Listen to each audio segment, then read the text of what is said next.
17 ya. Jadi cuma nambah berapa poin itu? Tadi kan 13 ya. 4 poin 4. Ada yang bertanya silakan.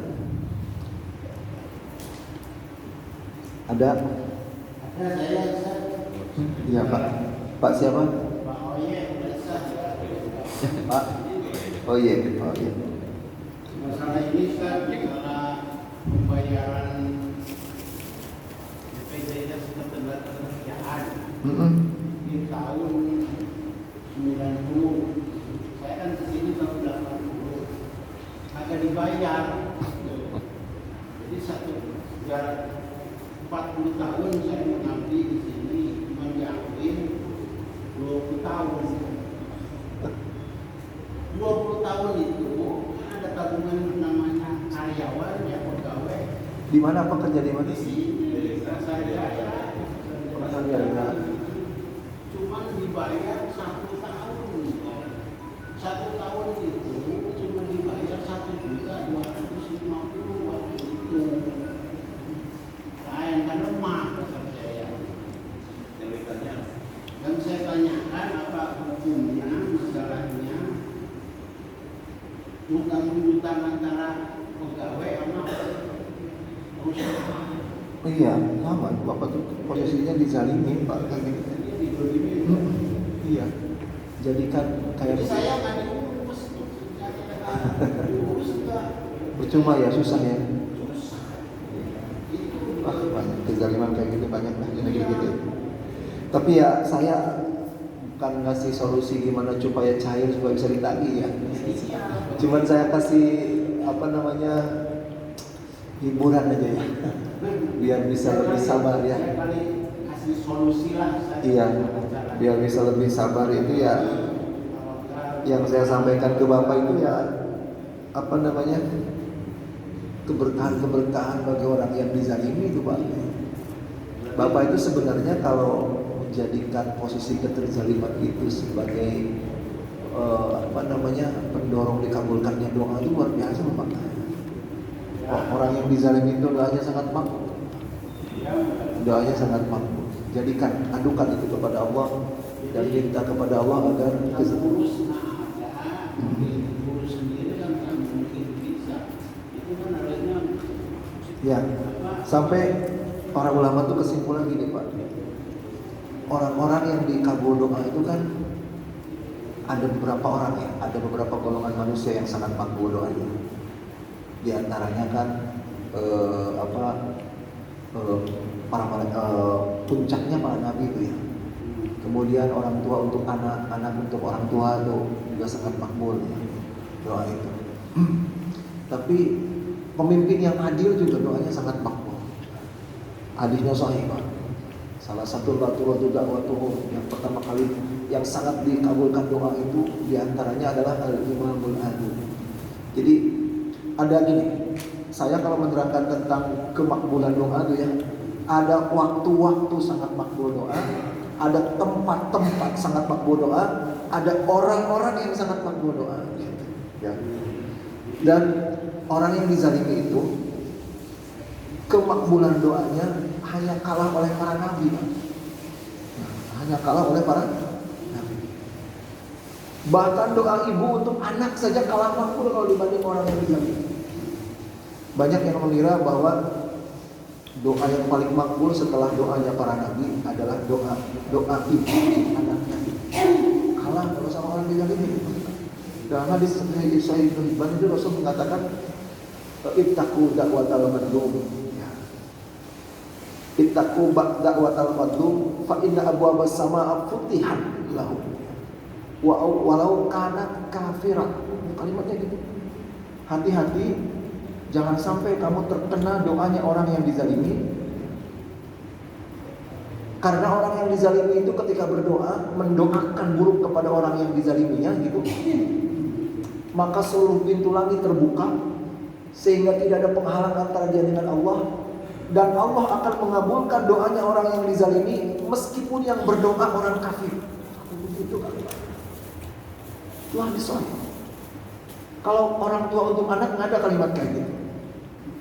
Ya, doa orang tua untuk anaknya sangat makbul meskipun si orang tua ini adalah non muslim. Ada nggak kayak gitu? Nggak ada. Nggak ada. Doa anak untuk orang tua juga sangat makbul ya. Dakwatul walid li walidihi, dakwatul walad li walidayhi gitu. Doa yang sangat makbul itu adalah doa orang tua untuk anak, doa anak untuk orang tua. Tapi nggak ada kata-kata meskipun kafir, nggak ada, Pak. Tapi kalau orang yang dizalimi, ada kata-kata Allah akan kabulkan doa orang yang dizalimi meskipun dia kafir. Apalagi muslim gitu kan. Padahal kan kalau orang kafir doanya juga bukan sama Allah. Orang Kristen doanya sama siapa? Sama Yesus, Tuhan Bapa. Orang Hindu doanya sama Siddhartha Gautama, sama Sang Hyang.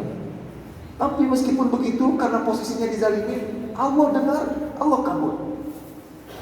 Nah, ya makanya ini sebagai penghibur aja ya. Ini posisi Bapak dizalimin, maka adukan kepada Allah kezaliman itu, mohon kepada Allah agar doa Bapak sangat mampu.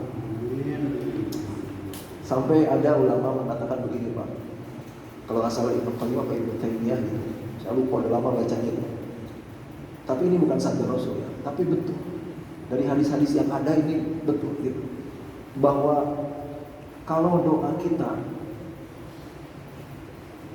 tidak dikabul-kabul, padahal sudah kita jalani segala pendorong makbulnya doa. Segala faktor pendorong makbul doa sudah kita jalani. Contoh, makanan kita nggak pernah makan yang haram, itu kan penyebab makbul doa juga. Makanan halal itu penyebab makbul doa. Kemudian doanya dini hari sambil sujud gitu loh. Dini hari itu kan sangat makbul. Kemudian dalam sujud lagi makbul juga gitu. Beberapa faktor doa berderet, beberapa faktor pendorong dikabulkannya doa kita deretkan. Doa dalam sujud dini hari depan Ka'bah misalnya gitu ya, atau di dekat Hajar Aswad, atau bahkan di Arafah misalnya doanya. Tapi nggak dikabul juga. Kata para ulama ada kemungkinan terjadi tabrakan doa. Tabrakan doa itu apa maksudnya? Tabrakan doa itu gini, si A ini doa kepada Allah sambil sujud dini hari, misalkan gitu ya, di tanah suci lagi gitu. Seharusnya kan sangat makbul doanya tuh. Dia doa kepada Allah, ya Allah, ya, naikkan, misalkan ya Allah majukan usaha suami saya, misalkan gitu ya, seorang istri berdoa untuk suaminya, ya Allah majukan usaha suami saya, gitu. Dia doa sambil sujud dini hari di tanah suci itu kan harusnya sangat makbul itu. Tapi ternyata nggak dikabul, boleh jadi tabrakan doa. Tabrakan doa dalam artian di tempat lain ada seseorang yang pernah disakiti oleh si ibu ini berdoa kepada Allah, ya Allah dia nyakitin saya, bangkrutkan usahanya. Tabrakan itu doa. Yang ini minta usahanya maju, sedangkan tabrakan dengan doa itu.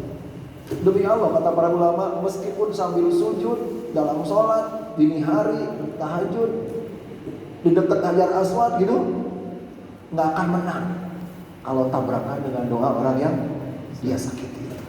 Jelas nggak? Berat banget. Doa orang yang dizalimi itu sangat makbul sekali. Itulah manfaatkan itu Pak untuk doa gitu paling tidak ya. Dan juga mudah-mudahan penghapus dosa. Kezaliman itu penghapus dosa Pak. Dizalimi itu penghapus dosa. Segala penderitaan yang menimpa kaum muslimin itu hatta syaukah yusaqiha, sampai ketusuk duri telapak kaki, semua penghapus dosa. Itu ya Pak ya. Dan di akhirat bisa ditagih itu Pak. Siapapun yang bertanggung jawab di perusahaan Bapak mempersulit turunnya duit itu gitu, semuanya akan dihadirkan dan tinggal ambil pahalanya itu Pak. Ada lagi yang bertanya?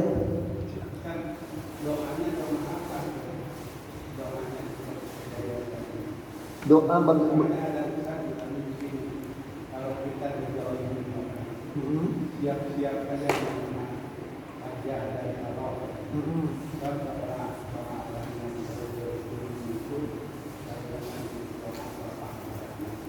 Melebihi malah itu. Lebih.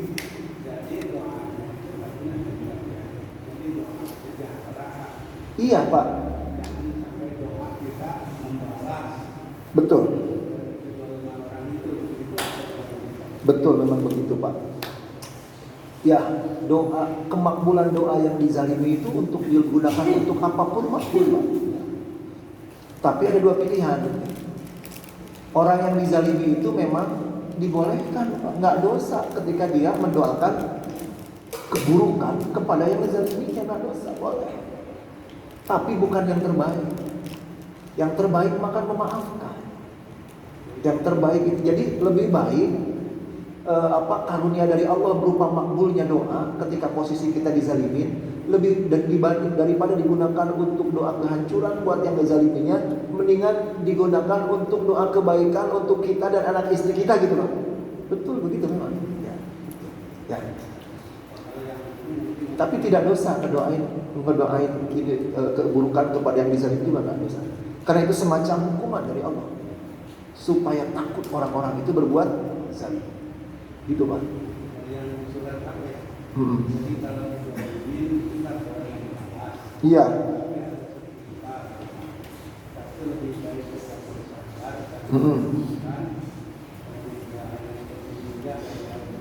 Betul memang begitu. Semua ulama berkesimpulan begitu bahwa membalas itu boleh, gitu. Nggak ada pahalanya tapi nggak boleh lebih, tapi ya membalas itu boleh, tapi memaafkan jauh lebih baik. Memaafkan dan bersabar jauh lebih baik, gitu. Ya Pak ya. Dan supaya kita ringan memaafkan orang yang menyakiti kita, ada satu nasihat Pak, bahwa al-jaza min jinsil amal. Segala perbuatan akan dibalas yang sejenis. Kalau kita ringan memaafkan orang lain yang menyakiti kita, yang berbuat salah kepada kita, maka di akhirat Allah pun akan ringan memaafkan dosa-dosa kita. Akan dibalas sejenis Pak segala perbuatan. Kalau kita pelit memaafkan orang lain, di akhirat pun Allah akan sulit memaafkan dosa-dosa kita. Gitu. Itu namanya kaidahnya tuh al-jaza'u min jinsil amal. Segala perbuatan akan dibalas sejenis. Kaidah akhlak, bukan kaidah fikih tapi. Dalilnya di Quran tuh banyak Pak, bahwa segala perbuatan akan dibalas sejenis itu, bukan setimpal saja, tapi yang sejenis. Contoh di Quran nih dalilnya, baik maupun buruk. Fadhkurullaha adhkurkum. Ingatlah kamu kepada Allah, maka Allah akan mengingatmu. Ingat dibalas ingat, gitu kan? Betul nggak? Nasullaha fanasiyahum. Mereka melupakan Allah, maka Allah pun melupakan mereka. Lupa dibalas lupa. Kemudian in tansurullah yansurkum. Kalau kamu menolong Allah, Allah akan menolongmu. Terus wa makarullah. Mereka berbuat makar kepada Allah, maka Allah pun akan membalas mereka dengan makar. Makar dibalas makar. Itu ratusan dalil yang begitu di Quran, di hadis Pak, menandakan bahwa dari banyak dalil itu para ulama menetapkan sebuah kaidah al-jaza'u min jinsil amal. Segala perbuatan akan dibalas sejenis. Di hadis juga banyak Pak. Contoh, birru aba'akum tabarrukum auladakum. Berbuat baiklah kepada orang tuamu, kelak anak-anakmu akan berbuat baik juga kepadamu. Sejenis itu Pak. Seandainya kaidah ini dipahami saja, orang itu akan mikir untuk berbuat salah, takut. Maka tadi ya, biar mudah memaafkan orang yang nyakitin kita, ingat kaidah itu. Kalau kita mudah memaafkan orang, maka ketika kita berbuat salah, Allah akan bikin orang pun mudah memaafkan kita. Yang lebih dahsyat lagi, di akhirat Allah akan ringan memaafkan kita, Pak. Jangan sampai disakitin dikit saja saya nggak maafin 7 turunan. Wah, itu bukan akhlak seorang muslim kayak gitu, Pak. Jelas ya? Tapi tetap saja kaidahnya tadi gitu. Kalau dizalimin, ngedoakan buruk kepada yang ngezalimin boleh. Gitu. Boleh. Ada lagi yang bertanya? Silakan. Mau tanya yang poin 14.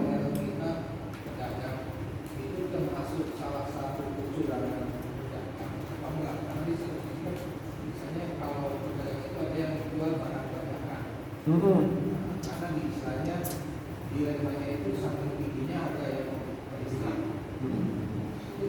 Tapi dengan asumsi kita ini yang asli segini loh. Yang palsu ini itu termasuk kecurangan atau tidak?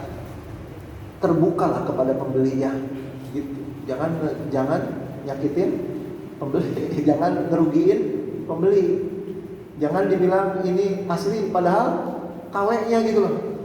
Padahal ini adalah KW-nya, jangan. Harus dikasih tahu pembeli itu, jelasin harganya gitu. Tapi di satu sisi istilahnya kan kita kayak pekerjaan dagang ini merugikan sekarang semua ini terus kan dia bikin buku nih. Iya.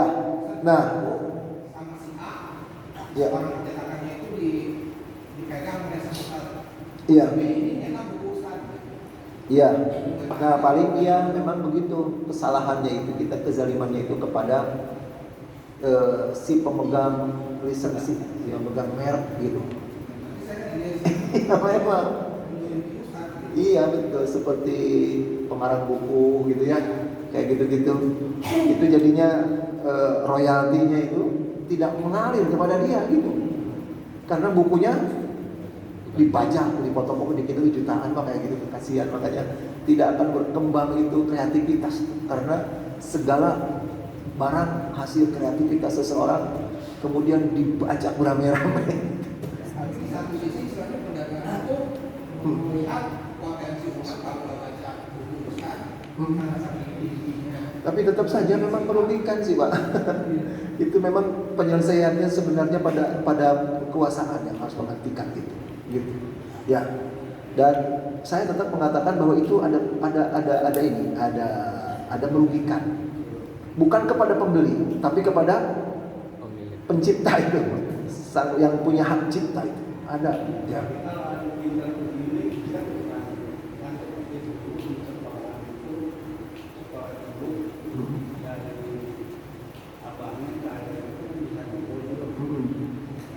Bisa apa kumpul itu karena banyak kan seperti persilakan enggak yang bikin sejuta di sekolah itu sejuta.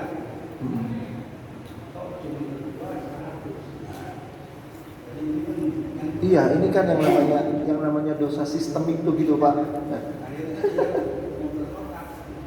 Jadi si bukunya itu sistem ini sistem saling pakai. Jadi itu kalau nggak tulisan itu tidak. Iya. Jadi yang ini rakyat dulu kan tidak turunan. Betul. Sekarang karena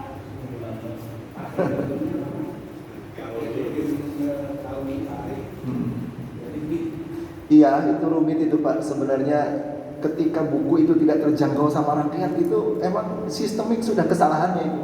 Pemerintah itu bertanggung paling besar dosanya itu ya, melindungi hak cipta, kemudian membuat barang yang sangat dibutuhkan masyarakat itu terjangkau harganya oleh masyarakat. Itu betul-betul kewajiban pemerintah itu. Ya, dosa sistemik gini jadinya yang di bawah itu maju kena mundur kena itu loh. Susah. Tapi ketika saya katakan itu tidak zalim, tetap zalim. Ada kezaliman tetap kepada yang menciptakan. Orang di Indonesia itu para penulis buku itu betul-betul kasihan. Bajakannya beredar lebih banyak daripada yang aslinya gitu, yang aslinya. Itulah Pak ya. Makanya saya itu ngajar Pak ya. Saya ngajar selalu bilang ke anak-anak itu biar berkah beli yang ini, beli yang original ya gitu. Selalu bilang saya kepada anak-anak, selalu pesan, saya kalau ngajar nggak pernah nyuruh anak-anak beli bajakan, beli yang original biar berkah. Itu kan nggak apa-apa rugi sedikit, tapi berkah ke depannya. Karena ada yang dizalimi, gitu. Ada yang dizalimi yaitu para penulis buku gitu. Ya, tapi bukan cuma buku sih di kita mah, sendal segala macam merek ya, segala macam merek. Tapi yang saya dengar juga ada juga prosesnya begini Pak.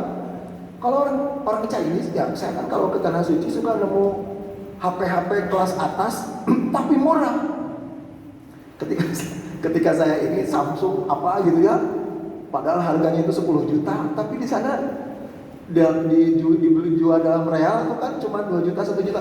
Ternyata bikinan Cina gitu kan, bikinan Cina. Nah saya pernah ngobrol ya sama orang yang lama di Jepang, lama di Cina jemaah. Kok perusahaan HP Korea ini, Samsung ini kok seperti membiarkan bajakannya sama persis gitu, beredar gitu. Kok bisa tidak dituntut ke pengadilan internasional gitu ya? Perusahaan Cina yang ngejiplak habis-habisan itu. Sama mereknya loh Pak, sama semuanya. Kalau selintas lo nggak bakal bisa bedain itu HP. Saya pegang sendiri itu di tanah suci di sana, di Mekah, di Madinah itu. Ternyata katanya Jepang, Korea yang barang-barangnya dipajak sama Cina itu kenapa tidak menuntut ke pengadilan bisnis internasional gitu ya, ke PBB misalkan gitu. Kenapa? Karena Cina itu negosiator dulu. Jadi sebelum dia ngebajak produk Samsung Korea gitu atau produk dari Jepang itu, dia datangin bernegosiasi Pak. Minta izin gitu untuk bikin produk dengan sama persis. Tapi jangan khawatir tidak akan mengambil pangsa pasar Anda gitu kan. Karena harganya jauh, kualitasnya beda gitu. Dan mereka juga untuk setiap bajakan yang keluar itu mereka ngasih fee juga. Dan mereka juga mengatakan dengan nanti produk bajakan kami ini beredar lebih luas gitu dari produk aslinya. Dan ini juga ada positifnya katanya, yaitu apa? Meningkatkan brand, meningkatkan merek gitu, merek, nego. Jadi saya paham tuh diterangkan di masa dengan dunia. Cina tuh nggak asal ngebajak, seluruh bajakannya di dunia nggak ada yang nuntut, karena mereka datang dulu ke pabrik yang aslinya itu. Gitu. Nah kalau di kita walau alam tuh ya, begitu nggak prosesnya kalau sebuah merek ditiru gitu. Itu Pak ya. Iya silakan.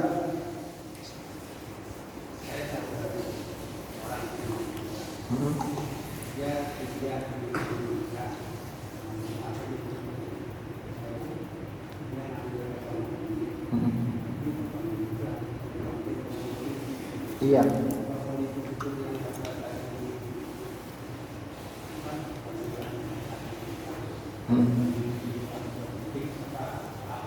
Iya. Jadi kecurangan ekonomi mengundang 3 musibah ya. Musibah ekonomi, musibah politik, musibah bencana alam. Bencana ekonomi, bencana politik, bencana alam. Itu hadisnya sudah saya bacakan tadi.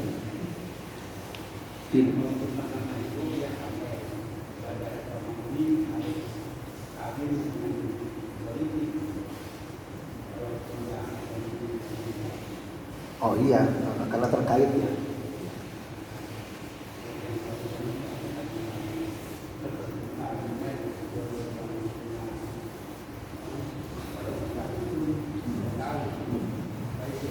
Iya. Ada yang lain? Silakan Pak Rizwan. Rizwan apa Rizwan? Rizwan. Pak Rizwan silakan. Ini sebenarnya Yang singkat ya. Iya, Udah mau jam 8 ini. Ini pertanyaan lama Ustaz. Cuman baru ketemu Ustaz, mungkin bisa ngasih solusi dia. Berkaitan dengan utang piutang Ustaz. Saya pernah ditanya berapa tahun lalu lah, ada 7-8 tahun lalu. Saya belum bisa jawab sampai sekarang. Mungkin Ustaz bisa kasih solusi. Jadi Pak, saya pernah ditanya bagaimana menyelesaikan hutang dengan orang yang udah nggak ada gitu Ustaz. Atau sebaliknya. Dengan orang yang Sudah maut. udah meninggal. Maaf. Itulah susahnya ya kalau terkait hakun adami ya, hak anak Adam ya. Dosa itu kan ada dosa yang sifatnya hablum minallah, ada dosa yang sifatnya hablum minannas. Sampai Nabi Yusuf itu mengatakan lebih baik melakukan 70 dosa langsung kepada Allah dibanding melakukan satu dosa terkait dengan manusia. Karena penyelesaiannya lebih rumit, Pak. Lebih rumit penyelesaiannya. Gitu. Kalau kita posisinya yang punya utang gitu ya, kita posisinya yang punya utang, kemudian yang ngutangin kita keburu wafat gitu. Nah itu betul-betul bertobat ya, kemudian bisa dibayar kepada ahli warisnya sebenarnya ya. kepada ahli warisnya, tapi sama ahli warisnya nanti dibagiin gitu ya, sesuai waris gitu ya, sesuai waris dibagiin. Tapi belum tentu si orangnya dulu yang ngutangin kita itu ridho, menganggap selesai gitu. Soalnya boleh jadi dia itu ingin menikmatinya, bukan ingin mewariskan kepada anak-anaknya. Ya. Boleh jadi dia itu ingin bapak itu bayar utang kepada dia gitu, untuk dia nikmatin ketika hidup. Untuk dia nikmatin ketika hidup, bukan untuk anak-anaknya. Nah itu. Maka kalau sudah begini mah solusinya tuh selain bertobat kepada Allah ya. Selain bertobat kepada Allah, juga perbanyaklah ibadah. Perbanyaklah ibadah-ibadah besar yang pahalanya berat, ibadah-ibadah yang pahalanya besar. Biar nanti ketika di akhirat kita harus menembus kepada dia dengan pahala-pahala kita cukup pahala kita. Karena kan yang di mahkamah ikhtisos itu ada beberapa nasib Pak orang itu. Ada yang dia menebus orang yang dizalimi dan menebus utang-utangnya dengan pahalanya, tapi karena pahalanya sangat banyak dan yang disakiti serta utang piutangnya sedikit, sehingga ketika pahala ini dipakai untuk nebus, kemudian naik timbangan, tetap masih lebih berat daripada dosa. Orang seperti ini tetap masuk surga. Tetap masuk surga. Saya pernah diadui kayak gini juga ketika menerangkan beratnya dosa, rumitnya dosa menyakiti orang. Saya terangkan semua hadisnya. Ada yang nangis Pak, 2 orang gitu, lulinang air mata tuh di Ciracas kalau nggak salah saya ceramah itu. Ketika turun saya dia nyamperin kenapa gitu. Pernah juga di Kelapa Gading sampai berlinang air mata. Kenapa? Ternyata aparat Pak. Aparat selama dia udah pensiun gitu, udah tua. Selama dia bertugas banyak sekali orang yang dia sakiti. Dia palakin, karu-karuan itu nyakitin orang karena mentang-mentang dia korupsi gitu ya, mentang-mentang orang nggak ada karena ada yang berani sama dia. Sampai dia sudah nggak tahu berapa orang dan siapa saja, di mana alamatnya yang dia sakitin itu. Gimana Ustaz solusinya katanya? Saya mau minta maaf juga udah nggak tahu siapa aja yang saya palakin. Itu kan? Saya nasihatin begini, bertobatlah kepada Allah, lakukan amal-amal sebanyak-banyaknya, mudah-mudahan di akhirat cukup gitu. Mudah-mudahan cukup di akhirat untuk menebusnya gitu. Yang celaka itu kan kalau pahala banyak kemudian ditebuskan, naik timbangan jadi tekor Pak. Gitu, celaka. Yang lebih gawat lagi, pahala banyak, yang disakitin banyak, habis pahala. Lebih kasihan lagi. Apa yang lebih gawat lagi? Yang pahalanya sudah habis, utang sama yang orang yang dizalimin masih ngantri. Nah, barulah dosa tuh dipindahin gitu. Dosa-dosa dipindahin. Itu yang paling parah itu ya, yang paling parah. Begitulah solusinya menurut saya ya. Solusinya begitu Pak. Ya, baik Ustaz. Berbuat. Terus gini, al jaza min jinsil amal, manfaatkan kata para ulama Pak. Jadi kalau kita punya utang, kemudian orang yang mengutangin kita itu, kita kehilangan jejaknya gitu loh. Kita kehilangan jejaknya, atau keburu wafat gitu. Keburu wafat, kita kehilangan jejaknya. Manfaatkanlah tadi Pak, kaidah tadi al jaza min jinsil amal. Manfaatkanlah kaidah itu. Maksudnya itu gini, ketika kita ada utang yang tidak terbayar gitu, karena kehilangan jejak orang itu, dan yang kita inginkan kan orang yang ngutangin kita itu memaafkan kita, gitu kan? Maka lakukan yang sejenis. Ada orang lain yang utang kepada kita dan gak bisa bayar, maafkan. Jelas gak? Itulah al-jaza min jinsil amal. Ya. Boleh juga didialogkan kepada Allah, ya Allah, saya punya utang ke si Anu tapi saya kehilangan jejaknya, gitu kan? Tolong ampuni saya ya Allah, karena saya membebaskan juga dosa si Anu yang dia berutang kepada saya. Itulah al-jaza'u min jinsil amal, segala perbuatan.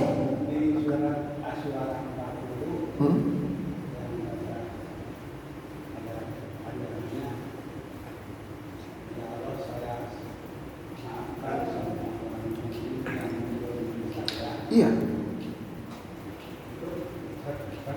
Iya, soal itu. Jadi gini, ketika kita punya dosa menyakiti orang gitu ya, mau minta maaf, kehilangan jejak. Tapi tetap perintah awal tetap harus minta maaf, gitu. Tapi kadang-kadang kehilangan jejak, itulah susahnya menyakiti manusia itu. Kalau kita berdosa kepada Allah, tidak akan kehilangan jejak. Allah ada kapanpun, gitu kan?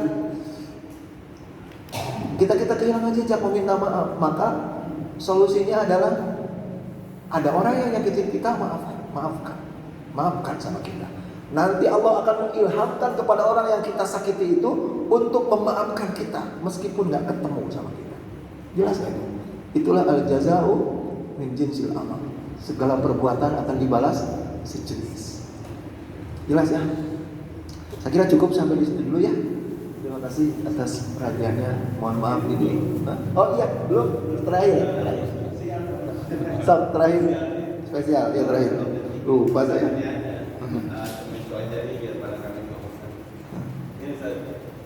Saya tahu Ustaz kalau ke tanah suci itu banyak hal-hal yang disembunyikan, termasuk saya pengutip juga. Dia sering juga kalau masuk toko gitu lihat HP segala macam. Tapi yang saya pengen tanya, doa apa aja Ustaz yang apa ketika di hari itu ketika di depan Ka'bah belum Ustaz apa yang kalau boleh tahu yang sudah dikabulkan atau pernah mendoakan saya yang nggak bisa contoh dari kali itu. Terima kasih. Iya. Yang ditanyakan itu rahasia apa? Bagaimana bisa makbul doa gitu? Iya. Walau alam. Apa aja itu pernah. Saya tahu Ustaz, saya kira kapan mungkin. Saya sekarang mungkin malam-malam kapan Ustaz kelihatan. Dan saya juga lihat waktu dari jauh Ustaz berdoa di sana. Apa sih Ustaz yang bisa berbuat bahkan apa yang Allah kabulkan biar kami bisa. Iya sih, ya Pak Haji masih tahu lah apa namanya di tanah suci ya, kita berkali-kali ya. Alhamdulillah doa itu makbul. Karena saya itu Pak itu tekniknya itu ya tekniknya agar doa makbul itu ya kita harus tahu ilmunya Pak. Faktor-faktor yang membuat doa sangat makbul, gitu kan? Kemudian kita deretkan itu kalau saya itu Pak.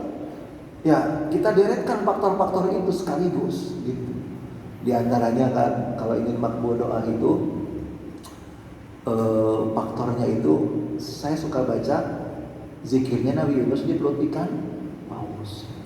Itu sangat penolong doa tuh Pak. Hadisnya sahih dan gitu. Ya.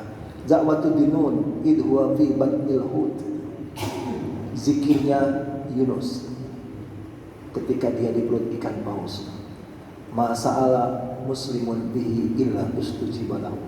Tidaklah seorang muslim berdoa ya didahului dengan zikir itu kecuali pasti dikabul gitu. Jadi sering-sering kita mengucap zikir itu la ilaha illa anta subhanaka inni kuntu minadz zalimin. Itu zikir pendorong doa sekaligus penghilang bencana. Yang waktu koper sampai ketemu lagi mustahil kan itu? Saya itu kan, saya nggak henti loh itu. Ini termasuk korbannya kehilangan koper 3 orang. Ajaib bisa ketemu kan?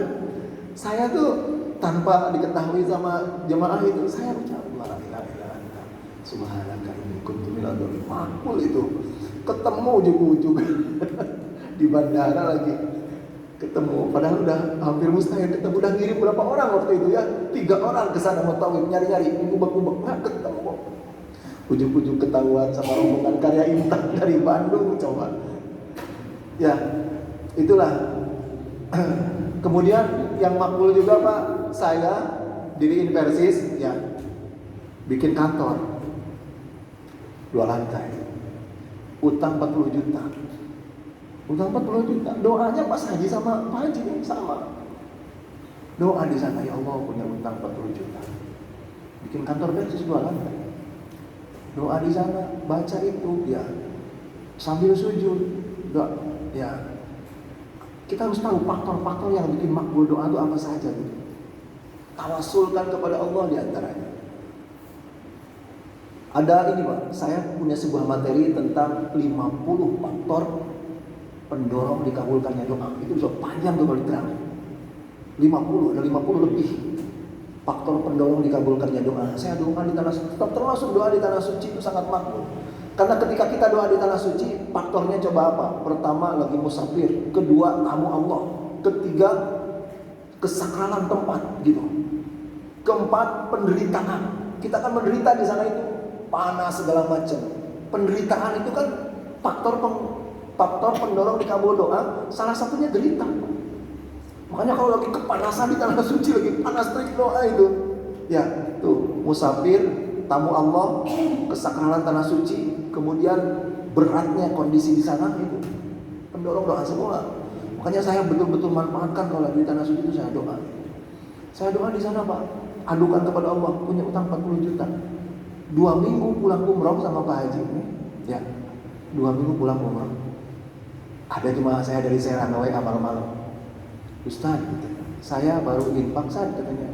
Buat Ustaz katanya baru lagi bikin gedung persis. Saya baru infak. Saya buka WA jam 10 malam Pak. Saya buka, ternyata infaknya tahu nggak apa berapa? Persis 40 juta. Persis utang saya. Harusnya lebih ya. Sampai saya telepon Pak. Telepon malam-malam bisa saking kagetnya. Kan rekening persis nggak dipegang saya, dipegang bendahara.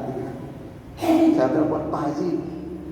Karena belum pernah Pak. Saya sering disuruh kirim proposal, disuruh nyebar proposal sama Ustaz Fauzi, ya, sama Keramat Asem.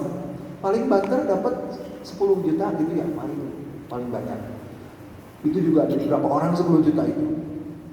Saya telepon Pak Haji, ini salah ketik enggak? Saya bilang ini 4 juta apa 40 juta? 40 juta Ustaz. Saya tuh ngalamin sendiri Bapak itu. Itulah ya. Kalau amal ya tidak ada amal apa-apa. Cuman ya itulah itu saja. Kita harus tahu ilmunya, faktor apa saja pendorong dikabulnya doa. Gitu. Di antaranya kalau lagi sakit tuh Pak. Ya. Kata Rasulullah, tidak idza zurtumul marid pas aluhu ayyad'u laka fa inna du'aahu ka du'ail malaikah. Kalau engkau nengok orang sakit, kata Rasulullah, selain mendoakan, minta doa sama orang sakit itu.